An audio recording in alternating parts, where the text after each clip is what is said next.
Então, o que acontece? Muitos líderes, eles não ganharam a visão do corpo. Porque se eles tivessem ganhado a visão do corpo, eles entenderiam que eles não poderiam trazer o que eles estão trazendo hoje, divisões. Eles estão trazendo divisões. Com isso, eles estão destruindo a obra do Eterno. Estão trabalhando para destruir. Na verdade, eles estão trabalhando para destruir. Por isso, no livro de 1 Coríntios, capítulo 3, fala que todo aquele que destruir o templo do Eterno será destruído. Porque o Eterno ele tem uma meta: edificar o corpo do Mashiach, edificar o seu templo, edificar a igreja. Isso aí vai acontecer.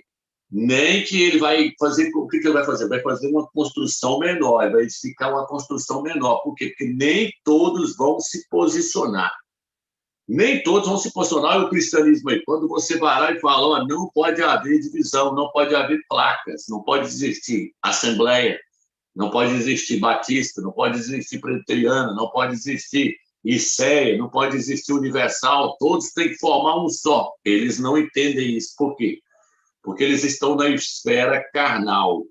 E eles não têm a visão espiritual da verdade do Eterno. Então, eles estão seguindo a sua própria carne. Por isso que o apóstolo Paulo fala, vós não sois carnais quando vocês dizeis, eu sou de Apolo, eu sou de Pedro, eu sou de Paulo. Ele fala, vocês são carnais e seguem a própria carne, seguem sua própria opinião. Então, essas questões aí têm que ser lançadas por terra. Se nós quisermos entrar no reino do Mashiach, a primeira coisa que nós temos que entender é que nós somos um só corpo, que nós somos um, e nós não podemos aceitar a divisão do nosso meio de tipo algum. Por isso que Alcha falou, eu odeio as obras dos nicolaítas, que eu já falei em vários vídeos, que vem da palavra Nicolaus, duas palavras, Nico e Laus, que significa, Nico significa subjugar, e Laus significa os leigos. Os nicolaítas é um clero que divide a hierarquia dos leigos. No corpo do Mashiach não pode haver tal coisa. Por isso que aos por lá os governadores governam sobre os menores com autoridade, mas no meio de vós não será assim. Os maiores será servo dos menores, porque o Filho do Homem não veio para ser servido, mas para servir. Então ele veio e deu o exemplo de que a igreja ela tem que se sujeitar, uns têm que se sujeitar uns aos outros, se submeter uns aos outros, e cada um considerar o outro superior a si mesmo.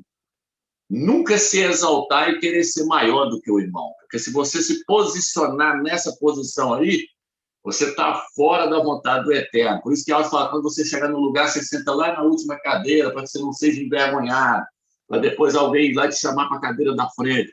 Ele sempre dava exemplo para a pessoa não atrapalhar a edificação do corpo do Mashiach.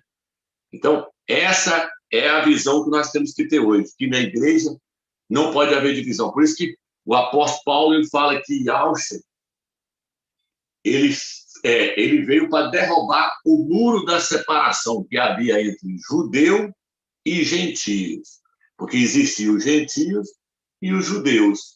Mas no corpo do Mashiach, ele fala, mas no corpo do Mashiach não existe grego, não existe bárbaro, não existe cita, não existe brasileiro, não existe português, não existe alemão, não existe preto, não existe branco, não existe assembleiano, não existe presbiteriano, não existe nada disso aí. Tudo tem que cair por terra, todas essas barreiras têm que cair por terra, porque a igreja é o corpo dele. E aí, Ial, ele quer um exército, mas um exército que trabalha junto, de comum acordo. Se você não rejeitar todo tipo de divisão, aí você está fora do propósito do Eterno. É por isso que só pode haver uma igreja em cada cidade. A igreja em Éfeso, a igreja em Pérgamo, a igreja em Tiatira, a igreja em Jerusalém, em Jerusalém. Cada cidade só pode haver uma igreja. Por quê? Porque ali os crentes vão trabalhar em unidade. Eles não vão entrar em confronto. Eles não vão pregar uma Mashiach diferente. Eles não vão pregar um evangelho diferente. Eles vão pregar o mesmo evangelho. Tem que ter a mesma visão, o mesmo entendimento. E Alcha chegou a falar que se Satanás expulsa Satanás, ele está dividido entre si. O seu reino está dividido entre si e não subsistirá. Então, o próprio inimigo trabalha unido. a igreja também tem que trabalhar unido. Então, muitos irmãos que estavam no nosso meio aí saiu, dividiu, criou os grupinhos. Por quê? Porque não entrou na cabeça deles isso aqui. Eles não viu que a igreja é o corpo do Machia. Se viu, não respeita. Eles não respeitam. Eles passam por cima do corpo do Machia. Eles passam por cima. Eles falam, estou nem aí, eu vou criar minha doutrina aqui, vou pregar minha doutrina do jeito que tem que ser pregado. Eu não quero nem saber. Então, eles criou os grupinhos. Aí vem o apóstolo Paulo falando, admoesta o homem faccioso, o homem que causa divisão uma ou duas vezes. Se ele não parar, larga, porque ele já está condenado. O livro de Gálatas diz, as obras da carne são prostituição, lascívia, idolatria, facção, divisões. Os tais não herdarão o reino do Machia. A palavra da graça é uma coisa, a palavra do reino é outra, totalmente diferente. A palavra da graça é para nós ganharmos a salvação. Você prega a palavra da graça para as pessoas que estão no mundo. O crente que está lá no mundo, pecando, aí ele vê a palavra da graça e se converte. Aí agora você vai pregar para ele a palavra do reino. Por quê? Porque a palavra da graça, ela vai durar só até chegar à era do reino. Então existe a era da graça, a era da igreja, a era em que o Espírito do Eterno está operando nessa terra aqui agora, para salvar as pessoas que estão lá no mundo. Mas vai terminar a era da graça, vai terminar a era da igreja, a era em que o corpo está sendo edificado, vai terminar. E aí vai ser introduzido a era do reino. Antes de introduzir a era do reino, vem o reino do anticristo, que vai durar aí 7 anos, mas depois vai vir o reino milenar, o reino de Yahshua. Yahshua vai estabelecer o seu reino nessa terra. Então, nós estamos agora chegando perto do fim da era da graça, da era da igreja. Estamos chegando perto do fim da era da igreja. Então, vai ser introduzido aí a última era, a era de Laodiceia, que a era é o período das 7 eras da igreja.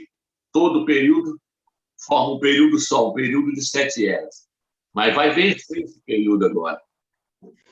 E aí, quem é que vai ser introduzido, então, no reino? Quem viu o que é o corpo do Machia. Porque o Eterno, ele não opera sem ser por meio do homem coletivo. Quando Yahshua estava orando, ele falou assim, ensina nós a orar. Ele falou assim, quando vocês orar, orai assim, ó, Pai Nosso.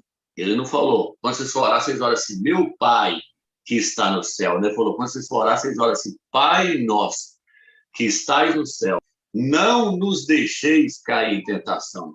Ele está mostrando que nós somos um corpo, que nós temos que orar uns pelos outros, uns guerrear pelos outros, um ajudar os outros, um lutar pelo outro. Nós somos um corpo. Ele está mostrando, vocês são um corpo coletivo.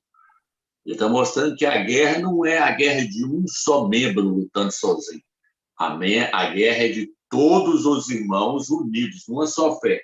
Se os irmãos lerem a história aí do livro de Atos, capítulo 12, fala que o apóstolo Pedro, quando foi preso, diz que toda a igreja orava por ele. E aí um anjo desceu lá e quebrou as correntes, abriu as portas e falou, você está liberto. Por quê? Porque a igreja estava unida em oração. Então, a igreja estando em oração, ela tem muito mais força do que um membro só. Porque ela entendeu que ela é um corpo. Aí o Eterno responde com muita mais facilidade. Por quê? Porque ela está na unidade do Espírito. Existe o ministério, hoje fala Ministério Assembleia de Deus, Ministério da Presbiteriana, Ministério da Universal. Não, existe só um ministério, o Ministério do Espírito. E o Ministério do Espírito do Eterno é trabalhar na edificação do corpo do Machia. O Espírito do Eterno é um espírito de unidade, de união. Agora, o espírito de Satanás é um espírito de divisão. Satanás ele veio para arrebentar, ele veio para dividir. A primeira divisão que aconteceu foi lá no céu, que ele arrastou uma terça parte dos anjos. Então, essa palavra aqui que eu estou passando para os irmãos aqui, ela é uma palavra tremenda, porque são várias passagens que falam a igreja é o corpo do Machia. A igreja, A mulher não é feita por um só membro, não. A igreja é feita por vários membros. São vários membros para formar a mulher, para formar o corpo do Mashiach. Então, Yahshua, ele quer encabeçar esse corpo, ele quer encabeçar esse grupo. Nós somos cooperadores do Criador. Está escrito no livro de 1 Coríntios, capítulo 3, versículo 9, fala que nós somos cooperadores de Yahweh. Cooperadores aonde? Na obra de Yahweh, na edificação do templo de Yahweh. Nós trabalhamos junto com Yahweh e através do seu Espírito. Então, isso só pode acontecer se nós entendermos que nós somos juntos. Senão, não vai acontecer essa edificação nunca. E aí, a edificação do templo do Eterno é a coisa, abaixo do seu nome e do nome do seu filho, é a coisa mais importante que existe na Escritura, é a edificação do templo do Eterno, porque o Eterno ele quer uma casa para poder habitar nela. Está registrado no livro de Efésios, capítulo 2, versículo 16. Então, tem muitos crentes que me falam assim, se viram para lá, eu estando aqui, jejuando e orando, não estou nem aí com o resto dos outros irmãos. Não. Até para os crentes das denominações, nós temos que orar por eles. Nós temos que orar por eles porque eles não ganharam a visão do corpo. Então, eles ainda estão nas divisões. Mas a hora que eles entenderem que não pode haver divisão, eles vão vir para a base da unidade. Aí eles não vão querer defender uma placa. Eles não vão querer defender a placa Assembleia de Deus. Eles não vão querer defender a placa universal. Eles vão entender que eles têm que defender um nome. E esse nome é o nome Yahshua. Essa é a bandeira que nós temos que levar. Por quê? Porque Yahshua é o cabeça. Então é ele que está encabeçando o corpo. Não é o Edir Macedo, não é o Silas Malafaia, não é o Romilson, não é fulano, não é ciclano, não, o cabeça é Yahshua. Nós somos membros desse corpo. Agora, todos eles têm a obrigação, como profetas e mestres e apóstolos, eles têm a obrigação de mostrar para todos os irmãos que eles estão errados em defender essas placas. Tem que sair fora dessas placas. Essas placas são coisas demoníacas, isso vem lá do meio do inferno. Esses nomes aí, eles vieram para destruir a unidade do corpo do Mashiach. Então, sem a unidade, sem entender que Yahshua é o cabeça do corpo, não existe edificação. E graças ao Eterno, agora, muitos irmãos estão vendo essa questão, igual essa questão que os irmãos estão querendo fazer aí, sobre a questão da obra, da caridade, é uma coisa tremenda, porque o apóstolo Paulo lá, ele mostrou várias vezes no livro de Coríntios, capítulo 8, várias outras passagens, ele fala sobre a oferta, sobre ajudar os irmãos. Por quê? Porque ele viu o que é o corpo. Paulo entendeu que sem o corpo ele não podia nada, e que o Eterno não quer apenas um membro, ele quer o corpo unido, edificado. No final, todos vão ter que estar lá no mesmo céu, adorando o mesmo Criador e glorificando o mesmo Salvador, o mesmo Mashiach. E aí todos vão entender a ignorância que eles estavam quando eles estavam aqui na Terra, defendendo homens e defendendo placas de denominação, defendendo sistema, defendendo a Babilônia que os homens criaram. Então, nós estamos fora disso aí. Nós já ganhamos essa visão. Essa visão que nós ganhamos está muito além do que o cristianismo aí ganhou. O cristianismo não viu nada disso. O cristianismo está fadado ao fracasso porque não viu, mas o Eterno, no final de tudo, ele vai encabeçar no Mashiach. Quer seja nessa era agora, quer seja na próxima era. Por isso que existe a próxima era. Por isso que existe as trevas exteriores. Por isso que existe o reino. Por quê? Porque agora muitos estão sendo colocados como pedras preciosas na edificação do templo. Se nós lemos lá o Apocalipse, fala que a nova Jerusalém, ela está toda revestida de pedras preciosas e de pérolas. Lá fala desse jeito, está revestido de pedras preciosas e de pérolas. Quando você chega no livro de 1 Coríntios, Paulo fala, uns edifica com pedras preciosas, com pérolas, com ouro, com prata. Então ele está mostrando o quê? Ele está mostrando que o que está sendo edificado é a nova Jerusalém. Aquela nova Jerusalém lá, ela é representada pela igreja do Mashiach. A igreja do Mashiach está sendo edificada com pedras preciosas. E o apóstolo Paulo diz que nessa edificação, uns vão brilhar mais do que outros, porque ele diz que o brilho de cada estrela tem um brilho diferente. O que ele quis dizer com aquilo ali? Quando nós chegamos no livro de Daniel, fala que quem ensinar mais corretamente o caminho da verdade vai brilhar como estrelas no reino do Mashiach. Só que lá no reino do Mashiach vai ter estrela que vai brilhar mais do que a outra. Por quê? Porque se empenhou mais na edificação, se empenhou mais em levar os irmãos a serem edificados. Então, meus irmãos, essa questão da edificação, abaixo do nome do Eterno, abaixo do nome do Mashiach, o que vem depois? É a edificação da igreja, não existe outra coisa. É a edificação do corpo do Mashiach, é levar todos os irmãos a crescer na graça e no conhecimento. Tem que crescer junto, crescer junto. Um não pode crescer mais do que o outro. É igual a lavoura, quando você olha e vê que está tudo aquela lavoura de milho, e vê que os milhos estão tudo igualzinho, tudo do mesmo tamanhozinho, crescendo junto ali. Tem que crescer junto, tem que estar unido. O tabernáculo no Velho Testamento fala que o Eterno falou com Moisés que era para ele encaixar cada tábua numa tábua. As tábuas eram encaixadas uma na outra. E o Eterno falou para ele, você vai colocar as tábuas tudo do mesmo tamanhozinho e uma encaixada na outra. As tábuas ali representam nós. E fala que essas tábuas eram feitas de madeira. A madeira representa a natureza humana. E essas tábuas eram revestidas de ouro. O ouro representa a natureza do Pai. Então, aquele templo ali somos nós, no Velho Testamento. Aquele templo ali somos nós. A base do templo ali era feita de prata. A prata é Yaush, é a nossa redenção. A prata representa a nossa redenção. Lá também fala das cortinas de carmesim. É o sangue de Yaush que foi derramado por nós. Então, tem várias questões ali naquele tabernáculo. Ali, um dia nós vamos fazer um estudo falando só sobre cada peça daquele tabernáculo ali, para os irmãos verem que cada peça daquele tabernáculo ali tem um significado tremendo na igreja do Mashiach hoje.